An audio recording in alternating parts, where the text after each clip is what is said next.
1952 সালে ভাষার জন্য জীবন দিতে পারেন, 1971 সালে আপনার আমার কর্মপরিষেরা এদেশের মাটির জন্য, এদেশের স্বাধীনতার জন্য যদি জীবন দিতে পারেন, 2024 সালে স্বৈরাচার সালেমকে বিদায় করে দেওয়ার জন্য এদেশের 2000 বেশি মানুষ যদি রক্ত দিতে পারেন, জীবন দিতে পারেন, প্রয়োজন যদি হয় আল্লাহর এই জমিন আল্লাহর দ্বীনকে প্রতিষ্ঠিত করার জন্য যদি কখনো ডাক আসে, প্রয়োজনে বিবির কাছ থেকে বিদায় নে, সন্তানদের কাছ থেকে বিদায় নে, মাথায় কাফনের কাফরে বেঁধে আল্লাহর এই জমিন আল্লাহর দ্বীনকে প্রতিষ্ঠিত করার জন্য, কোরআনের রাজ কায়েম করার জন্য বুকের তাজা রক্ত দিতে হয়, কোরআনের জন্য, দ্বীনের জন্য, ইসলামের জন্য কারা কারা বুকের তাজা রক্ত দিতে রাজি? তুই হাত তুলে আল্লাহকে ডাক।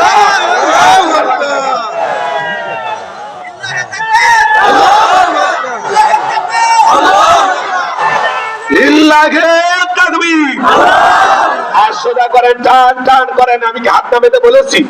ওই তো মাঝে মাঝে হাত দেখা দেখা যায়। তুই আর সোজা করার শক্তি নেই। আপনি পুরুষ মানুষ, দুটি ভিটামিন ক্যালসিয়াম মাঝে মাঝে কিনে খাবেন, একেবারে দুর্বল হলে চলতে পারেন না। সোজা করেন, সোজা করেন।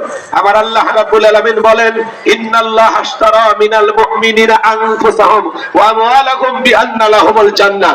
সূরা তাওবার 111 নম্বর আয়াতে আল্লাহ রাব্বুল আলামিন জানিয়ে দিলেন, নিশ্চয়ই মুমিন বান্দাদের জান মাল আমি আল্লাহ ক্রয় করে নিয়েছি, বিনিময়ে দেব জান্নাত। বলুন সুবহানাল্লাহ। তাহলে বলেন তো বাছান, আপনার আমার জীবনের মালিক কে?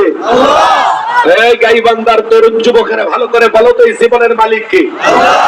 প্রেম করবা আর প্রেমিকাকে পার্কে নিয়ে যা ডায়লগ দিবা, এই জীবন তোমার, তুমি শুধু আমার। ওরে হাইব্রিড জীবন।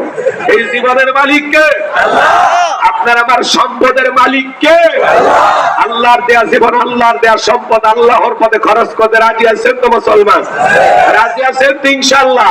রাজি আছেন তো ইনশাআল্লাহ?